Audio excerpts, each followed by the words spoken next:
안녕하세요. 고건석 성형외과 대표원장 고건석입니다. 앞턱 근육 재배치의 효용성이라는 주제입니다. 세 번째 사례는 이런 앞턱 윤곽 수술 이후에 입을 다물지 못하고 항상 입을 벌리고 살아가는 그런 분이 오셨습니다. 그래서 이분 경우에는 이렇게 편안하게 있으라고 하니까 이렇게 입을 저절로 벌리고 있었고요. 입을 다물으라고 하니까 굉장히 입에 힘을 주고 있는 그런 모습을 보고 있습니다. 여기 정면에서 보면 굉장히 여기에 힘을 주고 입술을 이렇게 앞으로 내밀고 있는 모습을 보이지요. 또 턱에도 수축 현상 또는 주름 지는 현상들을 볼 수가 있습니다. 정면에서 보면 가만히 있을 때 치아가 다 거의 뿌리까지 다 노출되고 있는 그런 상황입니다. 과거력을 보니까 12년 전에 고텍스를 넣었다가 약 1년 전에는 실리콘 8mm로 교체를 했다고 합니다. 그래서 이때 입이 자꾸 열리는 상태가 됐고요. 이 실리콘 교체한 이후에 실리콘이 너무 두꺼워서 입이 안 다물어진다고 생각을 해서 8mm를 5mm로 교체하는 수술을 받았다고 합니다. 그래서 실리콘으로 교체한 지 불과 일주일 만에 5mm로 다시 교체했고요. 그러면서 점점 더 입이 다 안 다물어지고 증상이 점점 심해졌다고 합니다. 그래서 한 달 후에는 보형물을 제거하기까지 이르렀습니다. 그런데 턱에 있는 모든 보형물을 다 제거한 이후에도 입이 다물어지지 않고 말하기가 굉장히 불편하고 앞턱이 뻣뻣하고 입술이 아래로 떨어지는 그런 문제들이 더 심해졌다고 합니다. 그래서 살펴보니까 자연스럽게 입술을 가만히 두라고 했을 때는 입을 이렇게 벌리고 있고요. 입술이 뒤집어지는, 즉 이버전 되는 그런 모습을 보이고 있습니다. 그래서 근육 밑에 흉살이 차면서 유착이 심하기도 하지만 턱 근육이 제자리로 봉합이 되지 않았다고 판단돼서 역시 멘탈 리서스펜션 수술을 시행하였습니다. 그래서 앞턱 근육 재배치를 한 이후에 2달이 지난 사진인데요. 수술 전에는 입술이 뒤집어지고 아래로 떨어져서 아랫이빨이 다 노출되고 있습니다. 그런데 수술 후에는 입술이 이빨에 잘 붙어 있고 아랫이빨의 노출이 거의 보이지 않고 있습니다. 입을 담은 모습을 보면 수술 전에는 입술에 힘을 주고 다물고 있는 것을 우리가 확인할 수 있고요. 턱에 그런 수축 현상, 근육 뭉침 현상이 두드러졌는데 수술 후에는 입술을 담은 모습도 굉장히 편안해 보이고 힘이 전혀 들어가 있지 않고요. 앞턱의 근육도 전혀 수축이 일어나지 않고 자연스러운 모습입니다.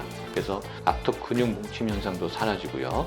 옆에서 보면 이게 입술이 밑으로 떨어지고 뒤집어져 있던 것이 위로 올라오면서 앞으로 더험하게 나오게 되고 힘을 주지 않고도 위아래 입술이 이렇게 서로 붙는 그런 모습을 보여주고 있습니다.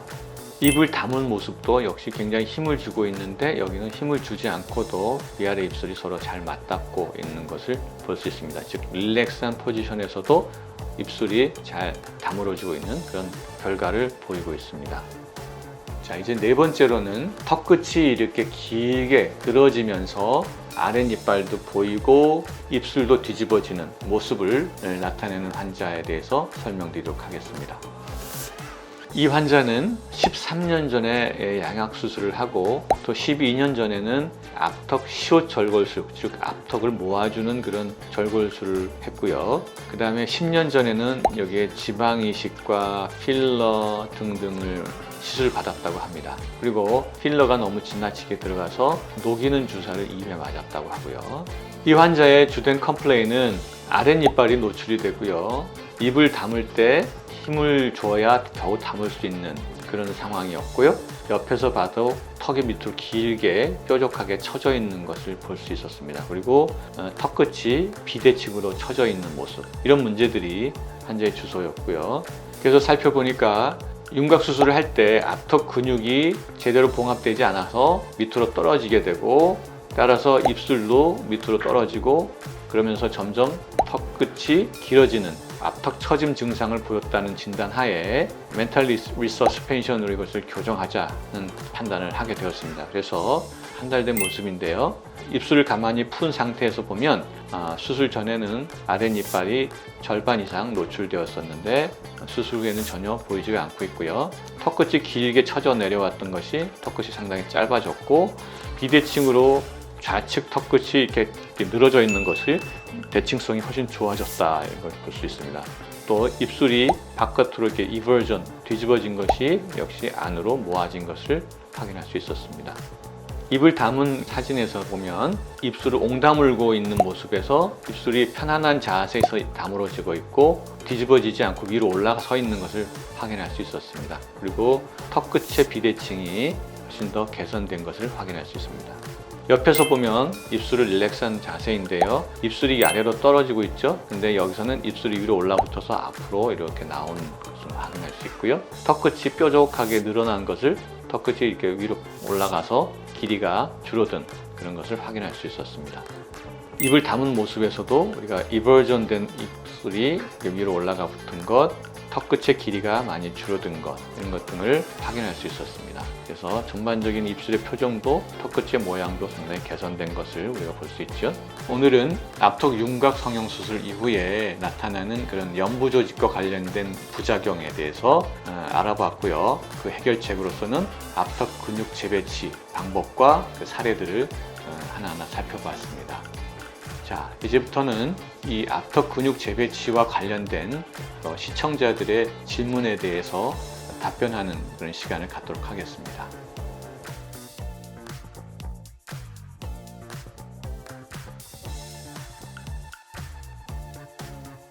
일단 지금 앞턱 수술을 받은 적이 없다 하는 얘기를 들어보니까 근육의 유착이나 또는 근육 처짐으로 인한 그것은 아니라고 생각이 됩니다. 이런 경우에는 선천적으로 턱 근육의 수축 과정이 좀 비대칭으로 일어나는 경우로 생각이 되고요. 근육 뭉침이 비대칭인 것이 가장 해결하고 싶은 문제라고 생각이 되면 그건 보톡스로 간단하고 쉽게 해결할 수 있고요. 나는 턱의 길이가 너무 길어서 꼭 줄이고 싶다고 한다면 근육 재배치로도 이것을 해결할 수가 있습니다.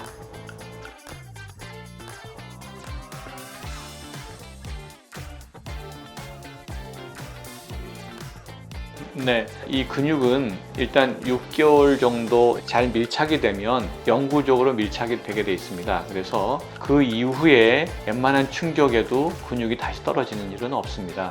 아까 설명드렸다시피 윤곽수술 후에 나타나는 근육 뭉침, 벌징 또는 볼링 또는 클럼프라고 하는데요. 그런 현상들은 끊어진 상태에서 근육이 뭉쳐있는 상황을 말합니다. 그래서 그런 경우에는 근육 재배치를 통해서 떨어져서 뭉쳐있는 근육을 다시 끌어올려서 제 위치에다가 봉합을 해주면 뭉침 현상이 사라지게 됩니다.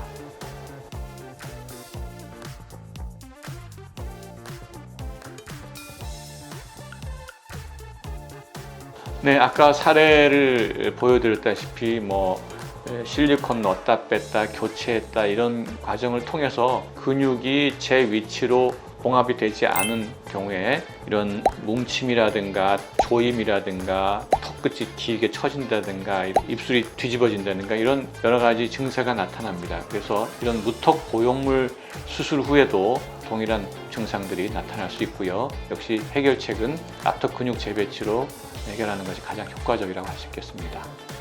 오늘은 이렇게 앞턱 윤곽 수술 후에 나타나는 부작용 가운데 근육과 연부 조직과 관련된 그런 여러 가지 부작용에 대해서 그 원인과 발생하는 기전과 또 해결 방법으로 멘탈 리서치 컨디션에 대해서 자세히 알아봤습니다. 사실 앞턱 윤곽 수술을 많이 하고 있고 부작용에 시달리는 분들이 예상외로 많습니다. 그래서 이런 부작용과 관련돼서 궁금한 분들이 많으실 텐데요. 저희 유튜브 영상 밑에 또 질문을 남겨주시거나 홈페이지의 온라인 상담란에 궁금한 점들 올려주시면 제가 성심성의껏 최대한 빨리 답변을 올려드리도록 하겠습니다. 저희 구건석 TV를 시청해 주셔서 감사드리고요. 앞으로도 알찬 그런 내용으로 여러분들께 다가가도록 하겠습니다. 감사합니다.